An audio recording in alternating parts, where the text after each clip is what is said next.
जय हिंद मित्रांनो महाराष्ट्राचा एकंदरीत विधानसभेचा निकाल लागला आणि या निकालामध्ये काँग्रेसचा पूर्ण पराभव झाला. म्हणजे त्यांची सीट खूपच कमी आले.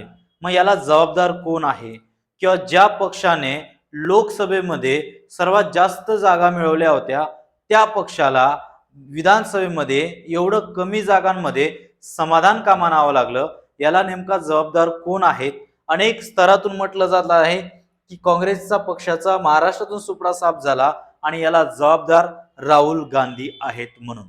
तर या अपयशामागची काय प्रमुख कारण आहे ते आपण आजच्या व्हिडिओच्या माध्यमातून पाहणार आहोत. बघा, सर्वात आधी व्हिडिओ व्हायरल झाले होते राहुल गांधी यांचा. राहुल गांधी ज्यांना महाराष्ट्राचे आराध्य दैवत छत्रपती शिवाजी महाराज, म्हणजे महाराष्ट्र, संपूर्ण महाराष्ट्रचे आराध्य दैवत आपण मानतो छत्रपती शिवाजी महाराज, यांचं अपमानजनक त्यांची वागणूक किंवा ज्यावेळेस त्यांना मूर्ती दिली जात होती त्यावेळेस त्यांच्याकडे दुर्लक्ष केलं जात होतं, अशा अनेक व्हिडिओमधून समोर आलं होतं की महाराजांचा काँग्रेस करून वेळोवेळी अपमान झालेला आहे किंवा त्यांचा योग्य मान ठेवला गेला नाही. त्यामुळे महाराष्ट्रातील जनता काही प्रमाणात दुखावली गेली आणि हे एक महत्वाचं कारण असू शकतं काँग्रेसचे कमीत कमी उमेदवार येण्यामागचे. आता दुसरं गोष्ट जर आपण महत्वाचं बघितलं तर बघा, स्वातंत्र्यवीर सावरकर यांच्या विरुद्ध अपशब्द. आता जे आपले काँग्रेसचे सर्वस्व आहे राहुल गांधीजी यांचं प्रत्येक भाषणामध्ये तुम्ही बघू शकतात किंवा याच्या अगोदर जेवढे पण त्यांचे भाषण झाले होते महाराष्ट्रात असू द्या किंवा महाराष्ट्राच्या बाहेर असू द्या, त्यांनी वेळोवेळी काय केलं, स्वातंत्र्यवीर सावरकर यांच्या विरुद्ध अपशब्द वापरले. त्यांचे विचार वेगळे होते, काँग्रेसचे विचार वेगळे होते, असं तसं वेगवेगळ्या पद्धतीने मांडले. पण या व्यक्तीला जर स्वातंत्र्यवीर म्हणून आपण समजलं जातो, विनायक दामोदर सावरकर यांची जयंती ज्या राज्यामध्ये, संपूर्ण राज्यामध्ये साजरी केली जाते, ज्यांच्या पुस्तकांचा अभ्यास ज्या राज्यामध्ये अभ्यासक्रमामध्ये असू शकतं, अशा व्यक्तींबद्दल बोलणं कधी पण चुकीचं आहे.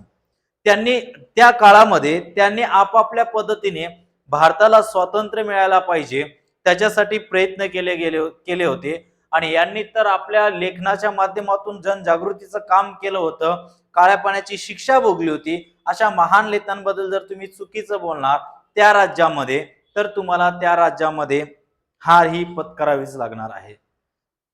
कारण ज्या राज्याचे ते नेते आहेत किंवा ज्या राज्यांमध्ये त्यांचा मान सन्मान केला जातो, त्यांचा विचारांचा मान सन्मान केला जातो, त्या राज्यामध्ये जाऊन तुम्ही त्यांच्या विरुद्ध बोलू शकत नाही. आणि त्यांचं वेळोवेळी आपण पाहू शकतो, वेळोवेळी प्रत्येक भाषणामध्ये त्यांचं स्वातंत्र्यवीर सावरकरांबद्दल अपशब्द किंवा स्वातंत्र्यवीर सावरकरांबद्दल चुकीचं बोललं गेलं.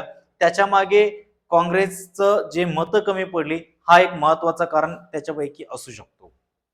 आता दुसरं एक प्रकरण आपण समोर आलंय, ज्या राज्याची लोकसंख्या जवळपास 90% ही लोकसंख्या मराठा समाजाची असेल, त्या समाजाबद्दल, त्यांचा विकासांबद्दल कधीच बोललं गेलं नाही. आता ज्वलंत उदाहरण जर आपण बघितलं तर यांचं मराठा आरक्षण आहे. जर तुम्ही या मराठा आरक्षणावरती तुम्ही ठामपणे एकमताने बोलले गेले असते, कदाचित वेगळं विचार राहिलं असतं किंवा तुम्ही जर कमीत कमी आश्वासन जरी देखील दिले असते की बाबा मराठा समाजासाठी आपण काहीतरी करू.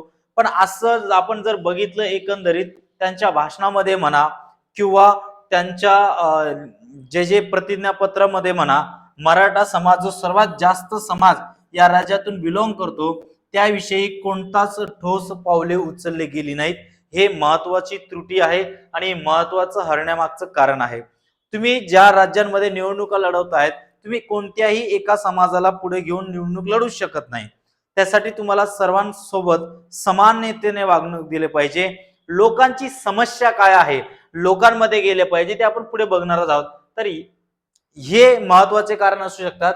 ज्या राज्यामध्ये 90% जनता ही मराठा समाजाची असेल की हिंदूची असेल, त्यांच्या विरुद्ध जर तुम्ही चुकीचं काही बोललात तर त्यावेळेस तुम्हाला त्याची मतांमध्ये तर फरक पडणारच आणि हार तर निश्चित होणार. आता बघा, पुढचा महत्वाचा पॉइंट आपण शोधूया. बघा, मल्लिकार्जुन खरगे यांची आता नुकतीच काँग्रेसवाल्यांची बैठक पार पडली आणि जे काय हार मिळाली किंवा एवढं कमी जागा का निवडून आल्या याबद्दल चर्चा झाली। त्यामध्ये किती वेळा, काय महत्वाचं पॉईंट दिलं त्यांनी, किती वेळा राष्ट्रीय नेत्यांवरती अवलंबून राहणार। म्हणजे महाराष्ट्रातील जे नेते आहेत, काँग्रेसचे जे नेते आहेत, जे सुरुवातीला मी तुम्हाला 3 फोटो दाखवले, नाना पटोले असतील, मल्लिकार्जुन खरगे असेल, त्याच्यानंतर पृथ्वीराज चव्हाण असतील, किती वेळा, म्हणजे हे जे नेते आहेत हे नेते कशावरती अवलंबून राहतात, राष्ट्रीय नेत्यांवरती। म्हणजे केंद्रातून किंवा दिल्लीतून जो निर्णय येईल तो मान्य करायचा आणि तेच सर्व प्रयत्न करतील। तर अशा पद्धतीने जर तुम्ही, कारण तुम्ही ग्राउंड लेवलला आहात आणि ग्राउंड लेवलला तुम्हाला लोक ओळखतात, त्यांच्यापेक्षा तुमची छबी महत्वाची आहे। अनेक मुद्दे होते ज्याच्यावरती तुम्ही निवडणूक लढवू शकत होते, त्यामध्ये काय होतं, बेरोजगारी हा सर्वात मोठा प्रश्न होता, वाढती लोकसंख्यांचा प्रश्न होता। हे मुद्दे तुम्ही उचलून धरायला पाहिजे होते, किंवा या मुद्द्यांवरती तुम्ही कधी बोललात का, किंवा ठोस बेरोजगारीसाठी तुम्ही कधी पावलं उचललेत का, याच्यासाठी तुम्ही आंदोलनं केलीत का। त्याच्यानंतर महागाई हा सर्वात मोठा प्रश्न आहे, याच्यावरती तुम्ही कधी भाष्य केलेत का, हे महत्वाचं आहे। तुम्ही बेरोजगारावरती बोलू शकत होते, यांना प्रश्न विचारू शकत होते, किंवा निवडणूक लढवायच्या अगोदर तुम्ही हा मुद्दा जो आहे ना, हा मुद्दा उचलून धरायला पाहिजे होता। बेरोजगारी, महागाई, त्याच्यानंतर अजून बघा आर्थिक विषमता आहे राज्यामध्ये, हे ज्वलंत प्रश्न आहेत। या प्रश्नांकडे पूर्णपणे दुर्लक्ष केलं। आता तुम्ही जर विरोधामध्ये बसलेला आहेत, तुम्ही जर त्यांच्यासारखंच बोलत बसणार, किंवा त्यांनी जर समजा तुम्हाला 1,500 रुपये देत आहेत तर आम्ही तुम्हाला 3,000 रुपये देऊ, अशी जर तुम्ही घोषणा करून घेत असाल तर हे चुकीचं आहे ना। आणि दुसरी महत्वाची गोष्ट, ज्या ठिकाणी तुमचे खासदार निवडून आलेत, बरोबर आहे, ज्या ठिकाणी महाराष्ट्रामध्ये सर्वात जास्त खासदार निवडून आले, तर त्यांच्या मतदारसंघामध्ये हे खासदार विकासाचं काम करतायत का, हे राष्ट्रीय पातळीवरती चेक केलं पाहिजे। लोकांची तुम्ही ज्यावेळेस प्रश्न सोडवणार, लोकांचा ज्यावेळेस तुम्ही सगळ्या गोष्टी लोकांसाठी प्रयत्न करणार, ऑब्विसली तुम्हाला त्याचं रिझल्ट याच्या विधानसभेमध्ये मिळालं असतं। जनगणना एक प्रमुख कारण होतं, म्हणजे हे असे महत्वाचे मुद्दे आहेत। राज्यघटना एक महत्वाचा मुद्दा आहे, सामाजिक न्याय हा महत्वाचा मुद्दा आहे, समसरता या महत्वाचे मुद्दे, असे ज्वलंत असे प्रश्न आहेत की त्या प्रश्नांवरती काँग्रेसनी भर दिला पाहिजे होता। किंवा सरळ सरळ आपल्या भाषणामधून तुम्ही जर त्या अदानीच्या मागेच लागलात, जो तो नेता अदानीवरती बोलणार, जो तो नेता फक्त नरेंद्र मोदीवरती बोलणार, जो तो नेता शिंदे साहेबांवरती बोलणार, तर लोकांवरती खापर फोडण्यापेक्षा हे ज्वलंत प्रश्न, हे प्रश्न उचलून धरायला पाहिजे होतं। ध्रुव लाटी याचा व्हिडिओ सुद्धा व्हायरल झाले होते। ध्रुव लाटी याने लोकसभेमध्ये धुमाकूळच घातला होता, त्यांचे व्हिडिओ प्रचंड व्हायरल झाले होते आणि त्याची सहानुभूती सुद्धा काँग्रेसला मिळाली होती। पण सहानुभूती मिळाल्यानंतर, निवडून आल्यानंतर जे तुमचे खासदार निवडून आले, त्यांनी या गोष्टी करायला पाहिजे होतं, या गोष्टींसाठी प्रयत्न करायला पाहिजे होतं। लोकांमध्ये फिरणं गरजेचं आहे, लोकांपर्यंत पोहोचवणं गरजेचं आहे, तुमच्या मतदारसंघांमध्ये काय चाललंय तुम्हाला माहिती असलं गरजेचं आहे, किंवा तुमच्या मतदारसंघातील लोकांसाठी काम करणं महत्वाचं आहे, त्यांचे प्रश्न सोडवणं महत्वाचे आहे। जर या गोष्टी वेळेच्या वेळी तुमच्याकडून होत गेल्या तर निश्चितच तुमची सत्ता पण येऊ शकते।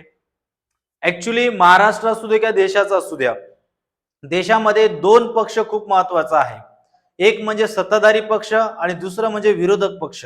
म्हणजे ज्या ठिकाणी सत्ताधारी पक्ष असेल त्या ठिकाणी विरोधी नेते पद सुद्धा असलं पाहिजे। पण आजची परिस्थिती अशी झालेली आहे, एक हाती सत्ता महायुतीला मिळालेली आहे, ते सुद्धा चुकीचं आहे। दोन्ही बाजूने सारखी जागा पाहिजे, कारण एखाद्याने जर चुकीचा मार्ग अवलंबून करत असेल किंवा चुकीच्या मार्गाने जात असेल, त्याला कुठेतरी अंकुश ठेवण्यासाठी एक सत्ता पार्टी गरजेचं असते। त्यामुळे या महत्वाच्या प्रश्न आहेत, या प्रश्नांकडे काँग्रेसने लक्ष दिलं पाहिजे। अजून पण वेळ गेली नाहीये, ज्या लोकांनी काँग्रेसमध्ये आहेत किंवा काँग्रेस काम करतायत, त्या लोकांनी लोकांमध्ये जाऊन लोकांचे प्रश्न सोडवा, लोकांसाठी काम करा। लोक इतिहासामध्ये तुम्ही काय केलं याला विचारत नाही, तुम्ही प्रेझेंट मध्ये लोकांसाठी काय करू शकतात, तुम्ही सध्या काय करतायत, या गोष्टी महत्वाच्या आहेत। जर या गोष्टी तुमच्याकडून होत गेल्या, निश्चित तुम्हाला पण येणाऱ्या इलेक्शन मध्ये यश मिळू शकतो। तर मित्रांनो, हा व्हिडिओ कसा वाटला कमेंट बॉक्स मध्ये नक्कीच कळवा, आणि आवडला असेल तर आपल्या मित्रांमध्ये नक्की शेअर करा। जय हिंद। असंच पुढच्या व्हिडिओमध्ये आपण भेटूया।